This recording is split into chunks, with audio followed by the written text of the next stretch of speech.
uyu munsi ahantu hatandukanye ku isi bari kwizihiza isabukuru y'uyu mugabo Bob Marley. Uyu munyabigwi akaba ari 3 z'ukwa kabiri mu mwaka w'1945 avukira ahitwa Sentane ahandi mu gihugu cya Jamaica. Yaje kwitaba Imana mu mwaka w'1981 ku myaka 36 gusa. Kugeza kuri ubu ngubu yakaba yujuje imyaka 81, akaba ari nayo abamufata nk'intwari bari kwizihiza kuri uyu munsi. Mu myaka yatambutse abantu benshi bagiye bamwitiranya na Lucky Dube, mugenzi we nawe wakoraga injyana ya reggae, ndetse abandi bakanabagereranya kubera ko bakoraga injyana imwe kandi mu kinyejana kimwe. Gusa abagabo bombi baratandukanye cyane, dore ko uyu Bob Marley ari umunya Jamaica ndetse akaba yarakoraga indirimbo. Lucky Dube we akomoka mu gihugu cya Afrika y'Epfo, akaba we yaravutse mu mwaka w'1964 akaza kwitaba Imana mu mwaka wa 2007. Uyu we yakoraga injyana ya dance hall. Abazi umuhanzi w'umunyarwanda Syntax nawe niyakora n'uwitwa Shensia waririmbye indirimbo Hit and Run. Uyu nawe akaba akora injyana ya dance hall. Ubwo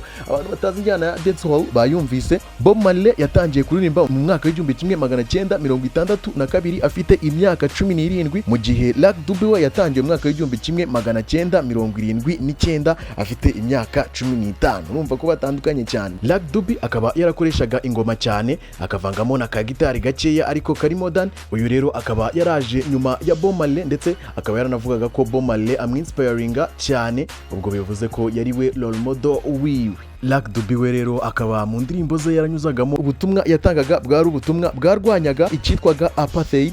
Iyi apartheid rero ikaba bisobanura apartness, akaba ari ibintu byigeze kuba muri South Africa kuva mu mwaka w'1948 kugeza mu myaka w'1990. Yatandukanyaga abantu hashingiwe ku mashuri bize, aho batuye ndetse n'ubuzima babayemo. Ibi rero akaba ari byo Lucky Dube yibandagaho cyane.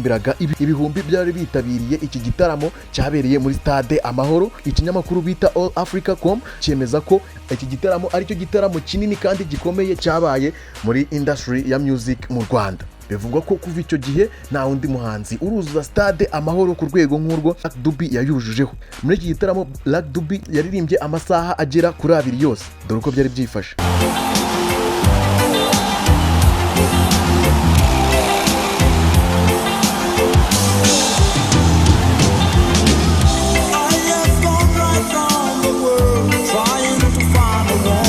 Mu mwaka wa 2003 ndetse no mu mwaka w'1996 nabwo yaje mu Rwanda ndetse aranaririmba.